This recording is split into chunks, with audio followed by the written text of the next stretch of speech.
Dark patterns are the reason why you buy something and immediately you regret it.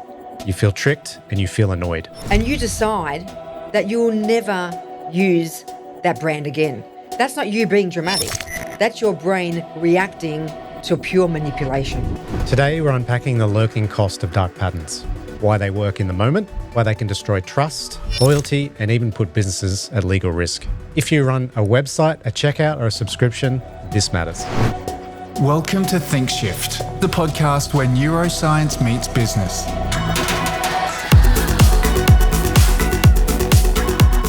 Hi, Leanne. Good to see you again. Hey, Clint. Okay.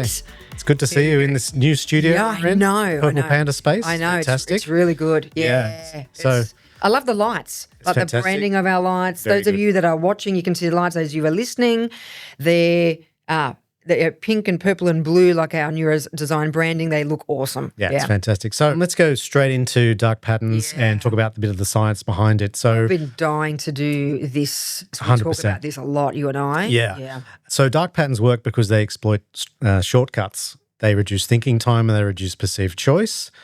So we're going to talk about science behind it. So first of all, what makes something a manipulation and not persuasion? Right. Firstly, manipulation is unethical. So we'll just start with that. But also it's when you do not have control over your decision.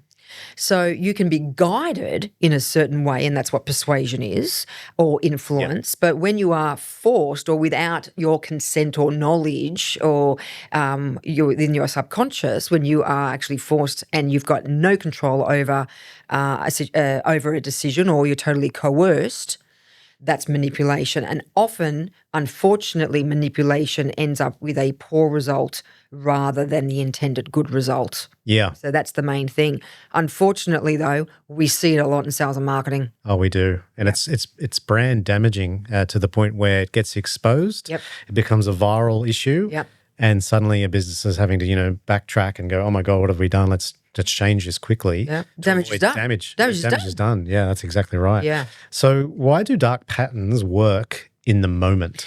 Yes, so they do work, unfortunately, but they do because we operate very quickly. So you've heard me talk about Daniel Kahneman. I've actually got the book on the desk The book here. right there. Yep. Around dual process theory. So Thinking Fast and Slow is his famous book, won a Nobel Prize for the work on dual process theory, where we've got system 1 and system 2 thinking. Very fast way of thinking, which is 95% of the way we operate, and then system 2 thinking, which is slow, which is only 5%. So the brain is busy. It's chock-a-block full of things to do. I say it works at a million miles an hour. It actually works at 11 million bits per second. And there's a lot that it needs to do. So it will take a shortcut. So if there is something that is the path of least resistance and we make quick decisions and there's something that allows us to make quick decisions, we do it. But often it's a manipulative tact. It's not in our best interest, but it's easy for us to do. What happens when someone realizes that they've been pushed? They get cranky. Yes, yeah, they absolutely do. They get on social media. So they hang talk on about a minute. Yeah. Well, you feel deceived, right? Yeah. You don't trust. There goes the trust. Trust out the window. Reputational risk, for you as an individual and also a company. It is very hard to get that trust back. But also people start looking into other things. What else is there? What else does this business do that's, making me feel, a bit of the ick? Am I going to associate myself with them? No. Am I going to refer them? No. Am I going to do business or buy from them? Absolutely not. And so we go into a protection mechanism. Once we realize what's happened, we go, hell no. Yeah. Hell no. I mean, think of a situation you've been in where you've just gone, right, I'm no matter how good that product is, I am not going there because of how that decision made me feel. That's right. Yeah. Dark patterns are categorized into 3 areas: mild, moderate, and severe. And we're gonna go through that in a minute. Why are people more sensitive to this now, though? Like the rise of the dark pattern behavior, I guess, as has come up from the shadows, and now why are people suddenly talking about it? Yeah, and it's interesting because even the term dark patterns or deceptive pattern, and again we've got a book on that as well. 2010, believe it or not, all the way back then was when they started identifying that there were these manipulative tactics, but it didn't really come to fruition or have an explanation or a definition until around 2018-19. And then obviously behavioural economics became more of a mainstream discipline as well to get an understanding of what actually happens. And obviously that's where all my work is and your work in the design of it as well. And so we didn't really know about it. We knew something wasn't right. Something felt off, but we didn't actually know why. And so now we're made aware. There's regulatory bodies that are around as well. Consumer law. We've got reports that have come out like the OECD report, which is the European report on dark patterns or deceptive patterns that was published in 2022. There's a lot more information around it. The severity of it, I don't think has actually hit the surface yet. People know that it's around, that they're being manipulated. They're starting to understand why, but not getting the full grasp of it. Yep. So it's almost like at the cost of a conversion, trust erodes immediately. Oh, 100%. And also, I mean, we were talking about things that have happened to us. And, you know, got a good one. Well, yeah, you have. Me too. Yeah. I mean, there's so, and this is the purpose of Think Shift too, is getting people to shift the way they think and the way that they look at things and the perspective. And, you know, if we can give you some tools, not all bad, they're good as well, to identify certain things, you know what not to do and you know what to look out for. But dark patterns are actually right in front of you. Yeah. They are happening a lot more than you realise. And we often laugh them off at just, you know, we go, oh, that's just the company being the company, ha, ha, ha. But it's actually quite serious. Yeah, it is. It's manipulation. Right? So I got a really good example of this. And there's a big design firm actually that has software, and I'm not going to name them, of course, but on there, when you're trying to unsubscribe from their service, you have to jump through several hoops. And when you finally get to the final page, it says, how about we give you your same subscription, but at 60% off? And you're like, okay, wow, all right. Suddenly you are met with a choice. By and large, I will stick with that. And I'm guessing a lot of our listeners would too, and just go, okay, well, that's a pretty good discount. All right, I'll stay. I'll think about it later. It forces you to change that decision and is suddenly put on the back burner because of that behavior. And it's one of those things where and it gets publicized now quite a bit. I see it on LinkedIn. It's being talked about. Mm-hmm. For the cost of conversion, it's brand damaging. The trust has now gone out the window because you are manipulating your customers. Yeah, I have a good one as well. And one in particular, it's a media company I've subscribed to for newspapers. Do you think I could unsubscribe? There was actually no button or no option to cancel subscription. The only option was to ring. Right. You couldn't even email. You couldn't do anything. You actually had to pick up. But now people are thinking, oh, what's wrong with that? There's nothing wrong with that. Most people wouldn't do it. Remember I talked about dual process theory. We want to act very quickly. We go, oh, I've got to pick up the phone. I'm really busy. I've got to this, and this. It's all too hard. I just leave the subscription. And that's what they're wanting to do.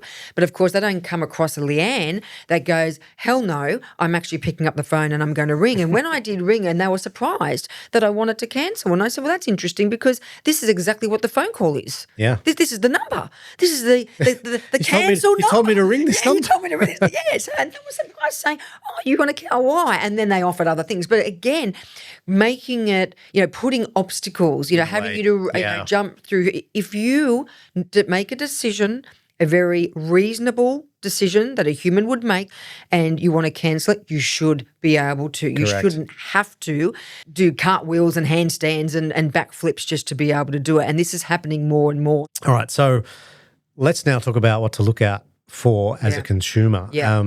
So you don't need to be paranoid particularly, you just need a checklist. And so we're going to go through some of those things. So some of the most common dark pattern tells, and you can chime in here, of course. So cancellation, that is harder than sign up. Yeah. And I just spoke about that one before with the software company. Difficult to unsubscribe at any point in the process.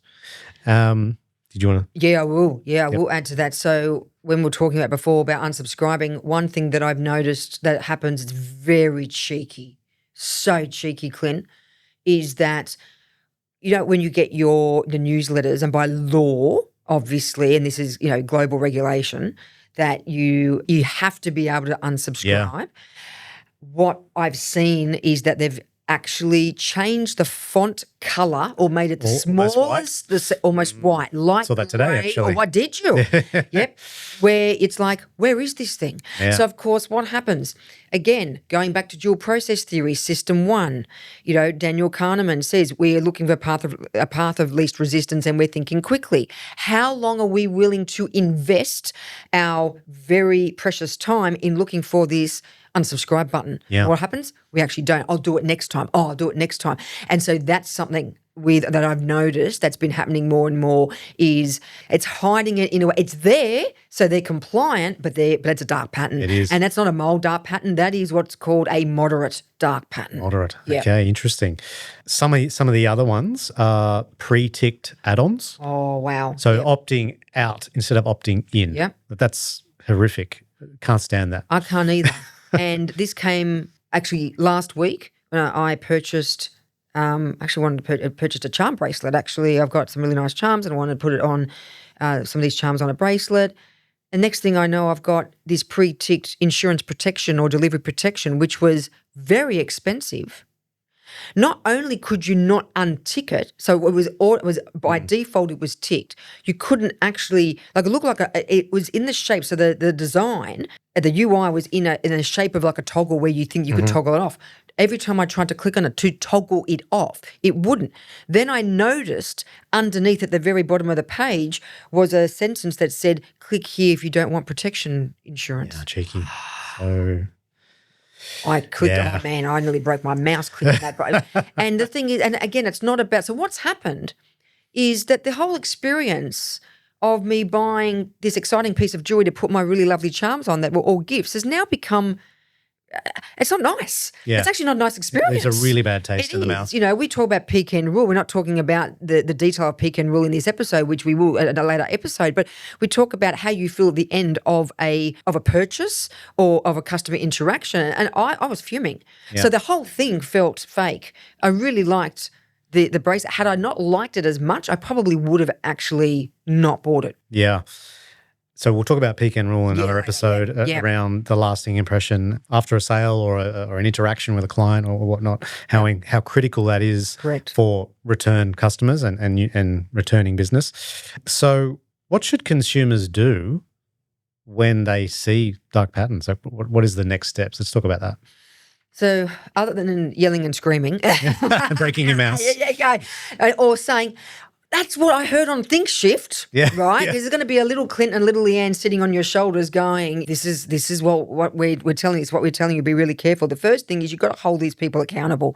So the ACCC is obviously a regular Australian regulatory organisation that you can report these things to. Now, I'm not saying that you need to willy-nilly just report these things, but without documentation and without reporting, these things can't be done because the Australian government is actually updating their rules and regulations around dark patterns. And one of the things that Clint and I do in Neurodesign and the work we do is look at audits and look at company profiles, company collateral, the information that they provide to the public and whether it actually does contain dark patterns or can be misconstrued or manipulated in any way. And we it's a service that we offer Absolutely. around that, making sure that you're compliant. And that is going to become more and more important and imperative. Last year, Service New South Wales actually sent out, so for those of you in New South Wales, in other states or other places around the world, Service New South Wales were talking to business owners and people that have registered their businesses within Australia, and especially in New South Wales, and there was a memo or an email that went out to everyone identifying a dark pattern and just saying, look out for these kinds of behaviours, look out for these things that you can't do, and if you see these, report them. So it's starting to catch on. Government, authorities are looking to do things about it, and they have to. Again, the mild things, okay, the moderate, they're not good, but the severe are totally unacceptable. Yeah. It's all about protecting consumers. Yeah, for sure. Before we continue, don't forget to like and subscribe to ThinkShift so you don't miss out on any of the upcoming episodes. Okay, so next we're going to talk about the levels that you mentioned earlier of dark patterns and how to spot them. Yep. Right. So not all dark patterns look the same. Correct. Some are subtle, some are aggressive.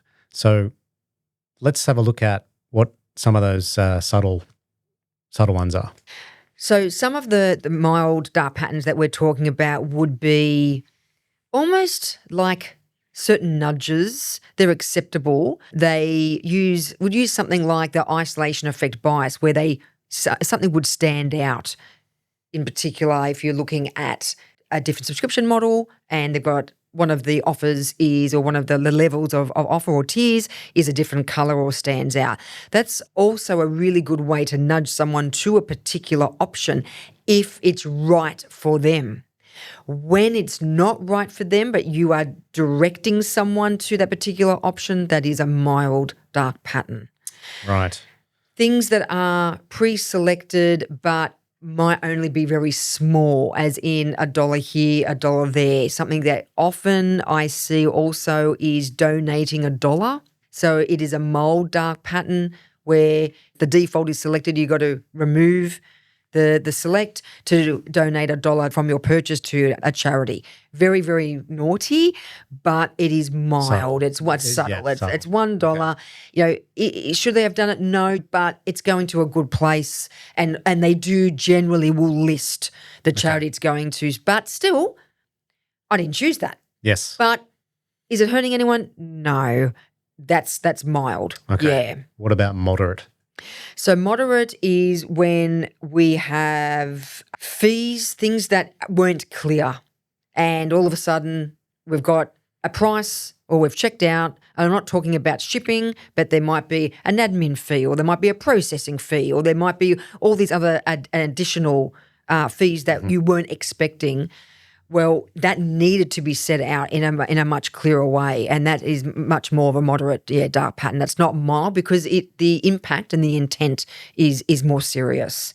Having lots of different options, and we're going to in another episode talk about choice paradox, but making it so confusing that you just choose, again, the path of least resistance, and you just go with one that you may not, or with a choice or an option that is actually not suitable for you. Yeah. But because it's so confusing and it's so hard to delineate between the different tiers or levels, that you just go, I'll just go with that. That's also moderate, because you could actually be paying more than you intended. Also, terms like the tenure of subscription, monthly, weekly, yearly. Sometimes you get the default isn't something that you don't intend. Can I, opt out?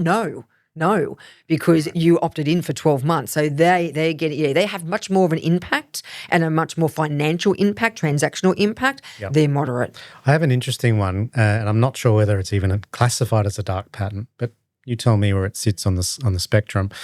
When subscribing, most subscription services will have a yearly, monthly toggle for pricing. Yep. And most, if not 99% of them, are always toggled to annual. So when you arrive at that subscription table, you go, wow, that's really cheap each month.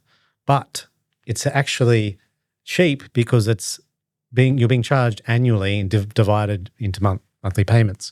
And then when you toggle over to monthly, if you can find the toggle in the first place, which sometimes you can't find it, which I'd say is a dark pattern in itself, the price doubles in some instances. Is that classified as a dark pattern? So there's two areas here. One, moderate, one, very, very mild. So the one where, let's just say, mostly I've had experience with would be mild if to doesn't even classify. It's more of a actual ethical nudge, is where it is default to the monthly that's based on 12 months, but it is very easy to toggle back to the month, and it states with a yearly subscription you save 30%. Yeah. And often what I do like is that it will have the monthly subscription number and then crossed out to what the yearly monthly would be if you subscribe. So it's very clear. You've got a call to action that is obvious. You're going to save money if you go yearly, although it was just toggled default to yearly. Yep. That's okay. It's okay. What's not okay is when it's defaulted to yearly and it's very hard to find the button, or it's another button somewhere else to toggle off, Yeah. or you've got to subscribe for a year and then unsubscribe, which I've seen before, where you go to subscribe and then unsubscribe and they put you on a monthly platform or monthly subscription. They don't specify that there is a difference in pricing, and it's very, very hard to reduce back to to make a choice. So it's very hard to choose month or choose yearly. So that, yes, and that would be a moderate dark pattern. Okay. I often see sometimes, I'm not going to name names again, tables that make it very hard to use a free plan. Or in fact, actually the big G is guilty of this sometimes, and that is downgrading a subscription. So going, I no longer need this. I want to downgrade to the free plan or whatnot until I decide what to do with it.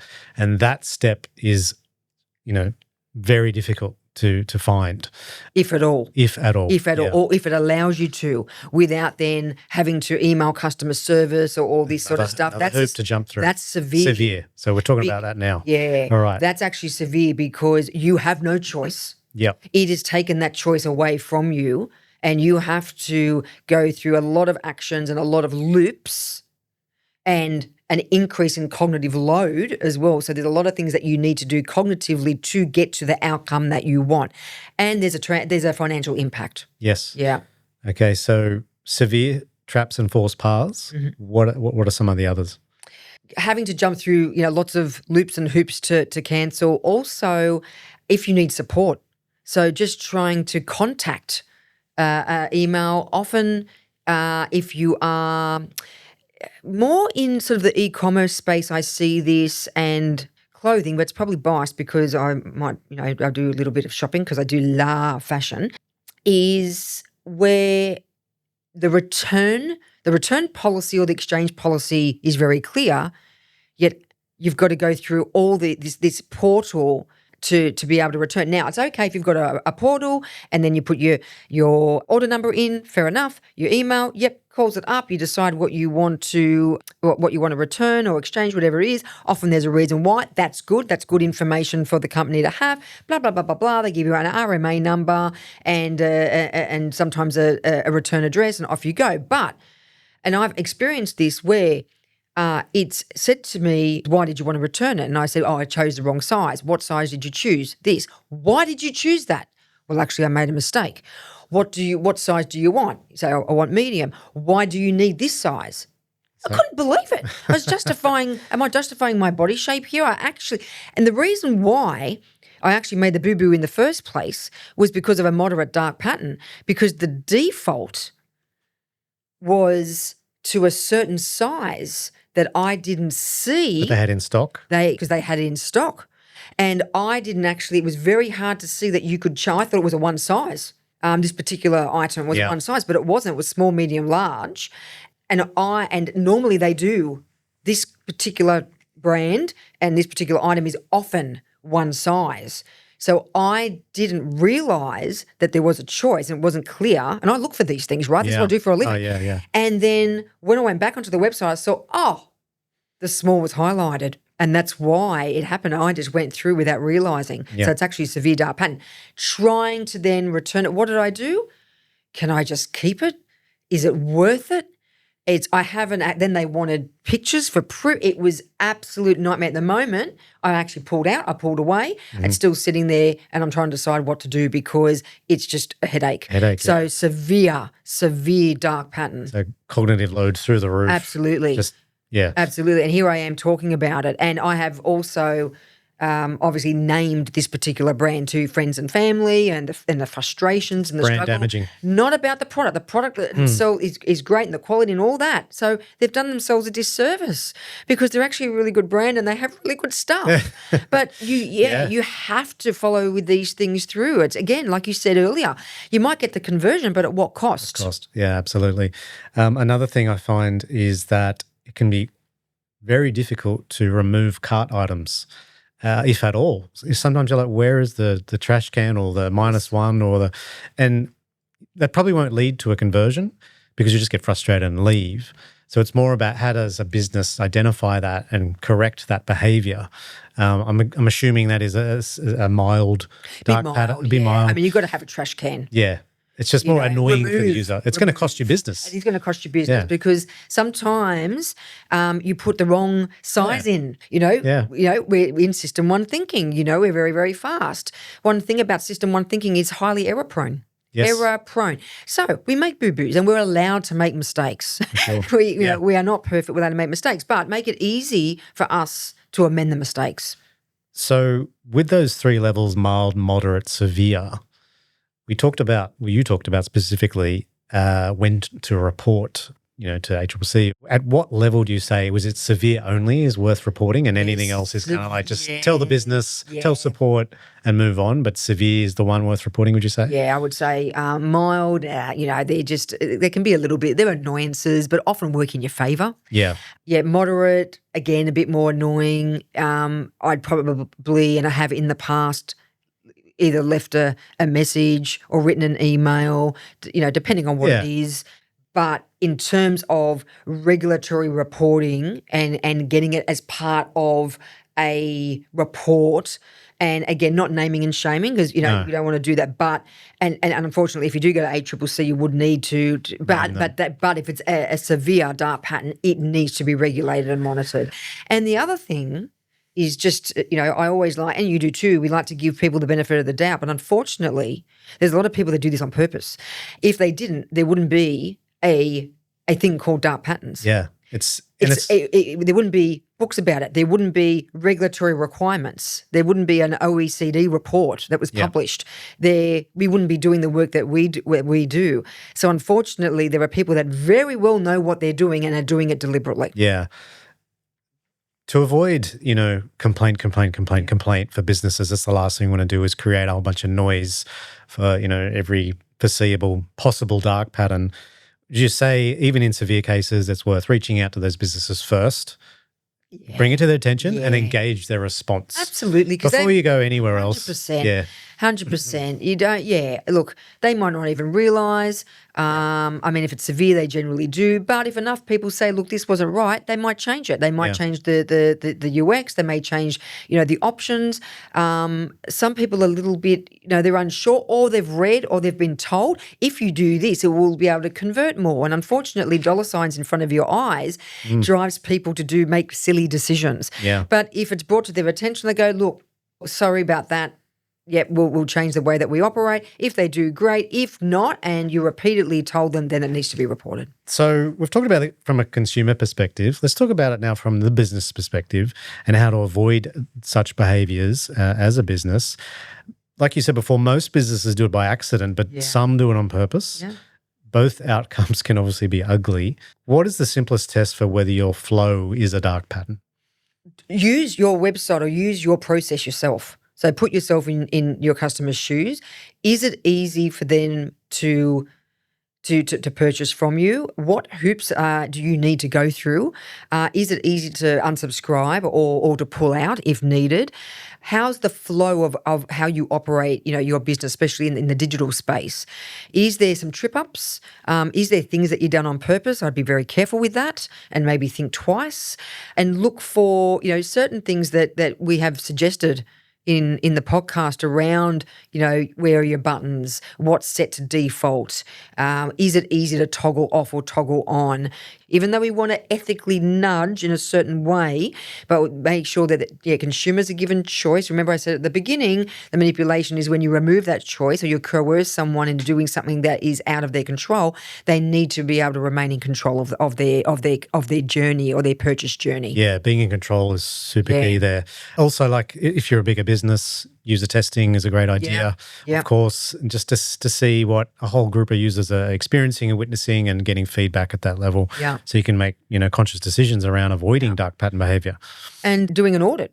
Getting some advice from someone, I'm not saying us, it could be others, but getting some advice around what do I do or getting an audit, make sure that you comply. Soon there will be full, compliance that you will need to provide. It's something very simple that you can do that will avoid anything, detrimental or any kind of reputational risk down the track. Yep. And it's not, dobbing or, you've done this wrong or you were trying to manipulate. No, it's just making things right. Yes. It's just making things right for everyone and doing the right thing. That's all it's about. Yeah. I guess there's a there's a bit of a wild west that's happened over the course since the internet became a thing. And it's, over time, we are slowly fixing these kinds of behaviors. But for a period, there is that Wild West behavior where you're just getting away with it. Yep. You're just clearly getting away with these things. So I hate to say, I feel like we're really, pulling out all the tricks and not allowing anybody to do anything. Instead of dark pattern behavior, what should replace it if you still want really strong conversion? I've some ideas here, of course, but transparent pricing early, honest urgency tied to real constraints. Tying value to an option, right? And making it really clear that the selection that the user is making is right for them. That's right. Yeah. And again, going back to the monthly versus yearly, even if it's toggled to the yearly, make it easy to toggle back to monthly, and then you have the value around, the clarity around, well, if you do yearly, the monthly is reduced by 30% or 20% off and is what's common. But it's okay to do that, but make sure it's clear and the consumer has the control to decide which one they want easily. Yep. The other one would be clear cancellation and clear support. Absolutely. Clear support. I think support is underestimated as a value add. Yeah. It's often missed, and it's one of those things where you don't want to use searching for support, searching for the number. Where do I go? How do I? It's super frustrating. It's brand damaging. Well, if you need support, you're already frustrated. Yeah, that's true. So what have you done? You're already in a predicament. Yep. If you need support, so make the option to then get the support easy. Yes, 100%. 100%. Okay. The other things I would say, remove pre-ticked add-ons, make cancellation visible, show total cost earlier, so on and so forth. I think we've covered pretty much everything there. Yeah. Here's the shift. Awareness changes behavior. Consumers are becoming savvier around manipulation. That creates catastrophic brand risk for businesses that keep playing games. It also creates legal risk. As consumers, the more we recognize the behavior, the less frequent it should become. We can only dream. One action for the listener this week, name it when you see it. Do not reward it with your money. And one action for the businesses out there, design for control and clarity. Trust is the growth strategy now. That's Think Shift. I'm Clint. And I'm Leanne. One idea, one shift in under 30 minutes. If this has changed how you think, share it with someone who makes decisions for a living. And don't forget to follow Think Shift on all the socials, subscribe, like, so you don't miss what shift is coming up next. See you in the next episode. See you in the next episode.